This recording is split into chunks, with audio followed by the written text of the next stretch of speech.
it's Jo here with another video from Time for Tea Designs. This video was recorded during our Facebook Live last night, so that was Thursday the 2nd of July. Unfortunately, I wasn't able to download it directly to my phone, so it's not in HD quality, so I do apologise for that. That is normally how we download the videos from the Facebook Lives, but that didn't work out for us this week. But hopefully you will still be able to get a really good idea of what we did during our live tutorial. I made a slimline card this time, so I'm just cutting down my focal panel here that we're going to create our background on, and I'm using our Fairy Garden stamp set. So this stamp set we have restocked as we had previously sold out, and we've also added coordinating dies for the first time. So these are now available on the website, and these are so useful for all of those little extra accessories and all the different stamps within the set. And we'll show you those in more detail as we go through the video. For now, like I say, I'm just creating my background scene for all of my little fairies to sit in.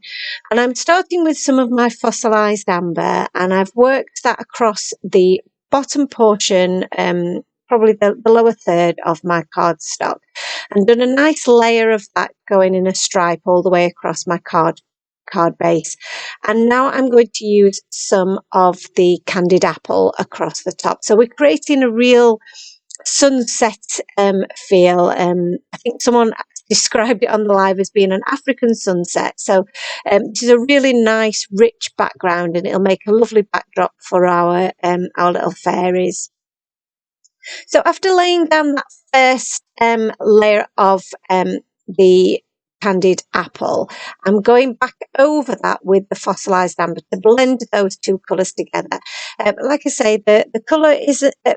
The definition isn't as great as we would normally like for you to be able to see, but you can see there that it started off as being a little bit patchy, but as you put more layers on of your ink, they really do blend together so beautifully, and our beautiful blender brushes really help you layer that ink onto your card base. To bring that colour in and deepen it around those edges, I'm using some aged mahogany now. I'm using one of the smaller blender brushes because I don't want to bring this all the way into my card background. I just want to apply it around those edges so that it really draws you into the centre of the focal panel. So it just makes those edges that little bit darker. So I'm working that all the way around the top portion of my card base, and then I will go back in with those other colours that we used previously, just to blend that together so that you would get a nice smooth lines. So finally just going back in with another layer of that fossilized amber. So I wanted to bring that blended portion up a little bit higher so that we went from that yellow into a more orange and then that deeper red.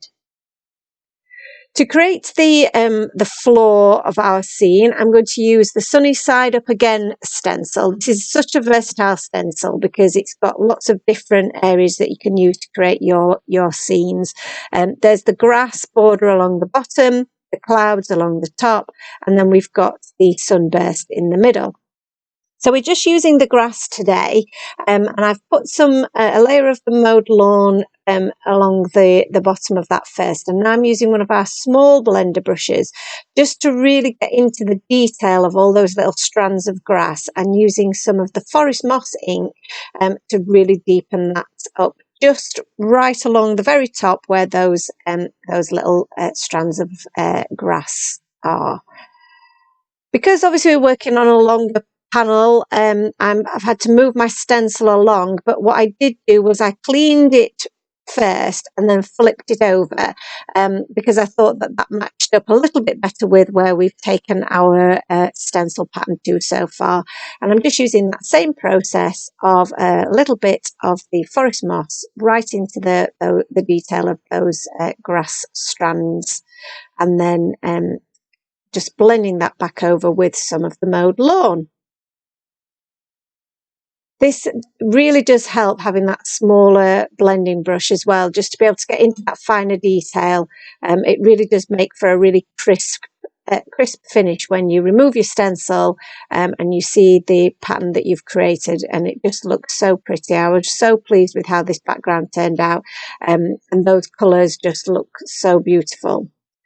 To add a bit of extra texture, I am splattering on some water onto that Distress Oxide ink, which creates a really nice textured background. So I've splattered the water on, and now I'm using a kitchen towel just over the top of that and soaking up that water. So that gives us some nice subtle texture. But I also wanted to add a little bit of shimmer and some brighter dots, almost like fireflies was the suggestion that they look like, or they could even be twinkling stars just starting to appear in that sunset. So just varying the amount of, I suppose, pressure that I'm putting on as I'm splattering that, so that I get different sizes of splatters, and that was the finished result. You'll see in the pictures just how pretty that looks as well. I had already stamped out and die cut a number of my images previously, so we will be using some of those in the project. But I did just want to show you how I'd coloured one of those fairies and some of those accessories, just so that you got an idea of the colouring. Like I say, the image isn't as focused, the filming isn't as focused as I would have liked, but I do think you'll get an idea of the colour combinations and how I put those together. So I started with darker skin tones for my fairy and some darker hair colour combinations, which you can see there.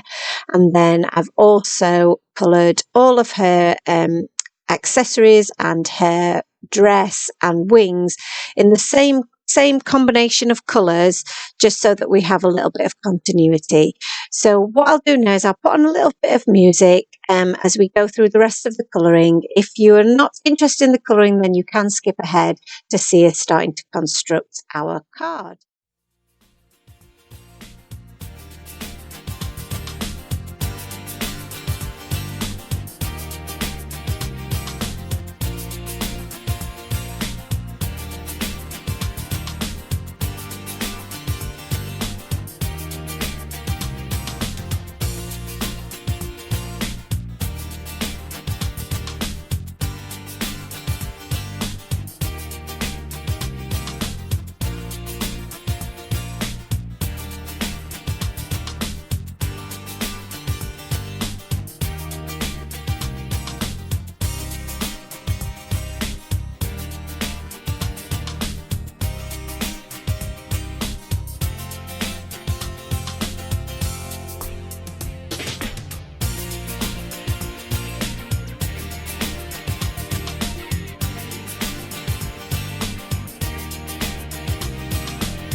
So now the colouring's complete, I'm going to use the new coordinating dies that come with the Fairy Garden set now to cut out all of those little pieces.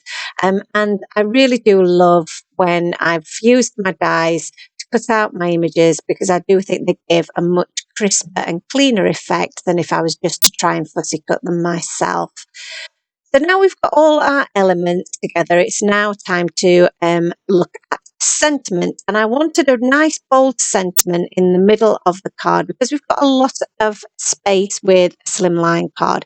It's perfect for having a really large bold sentiment, and you can still fit all of your little characters on around there to make a really fun scene. So I'm using my T-square ruler just to line up that thank you sentiment, and I'm going to cut that directly out of my background and then create some dimension with my sentiment by layering that up with some other pieces of cardstock.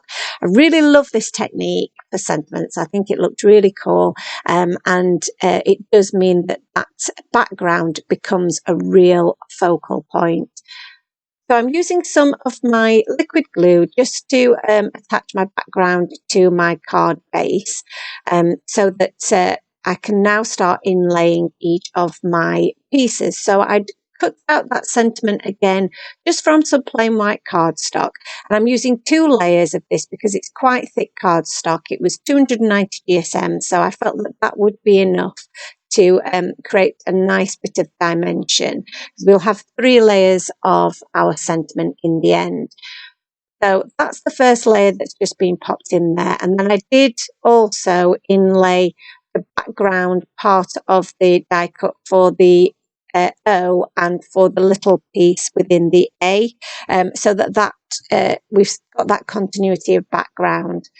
And now I'm going to layer up that final layer of sentiment with our blended background pieces. So, and like I say, this just looked really effective, because although it's very subtle, it does stand out from your background.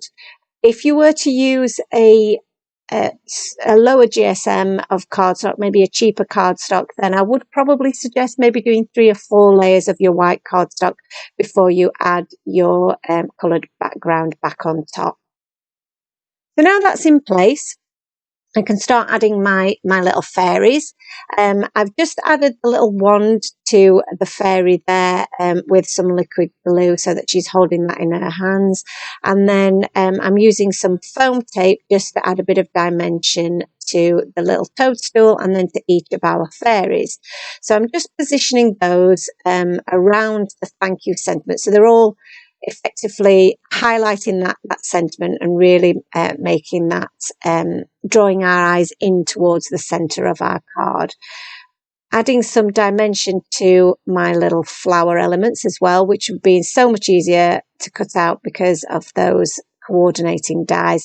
And I did feel that my little fairy at the top needed something in her hand there, so we've added a present to that, and then just a couple more flowers in this bottom corner to add a little bit of balance, and our cute little ladybug with some flat, some liquid glue flat to the grass by the side of the Y. For the additional sentiment, the secondary sentiment, I'm adding the very much. So the sentiment will read, "Thank you very much," which does team up with the thank you sentiment within the stamp set as well. And you also get the coordinating dies with the sentiment. So that cuts around the very much perfectly, and makes it fit really beautifully across the bottom of our card there. For extra touches, I've had some stickles to our fairy wings and to the wand, and then some glossy accents to the top of the toadstool and to the centre of my flowers. And then finally, some jelly roll pen to highlight each of our little fairies. We did talk about there being a little puff of smoke coming out of the chimney of the toadstool. So I'm using again some of my stickles just to create a little puff of smoke that's coming out from that toadstool. And that's our card complete for today. I was so pleased with how this turned out. I think it looked really, really sweet. The effect of the glossy accents at the moment looks a little bit milky until it dries, but then that will be beautiful and glossy. And I have seen some people apply glossy accents to the top of their sentiments with this technique, and that looked really, really effective as well. So you could try that when you do this yourself. So would you like an opportunity to win this card, the very card that we made during our Facebook Live? If you would like to win this, then all you have to do is answer a really, really simple question. And if you've been watching this video attentively, then you will know the answer. So our question is, which stencil did we use to create our grassy background? If you know the answer to the question, then just leave it in the comments below and we will pick a random winner out and we will announce the winner on our Facebook page next week. Thank you so much for watching today. I really hope that you enjoyed our project today. It was so much fun to create.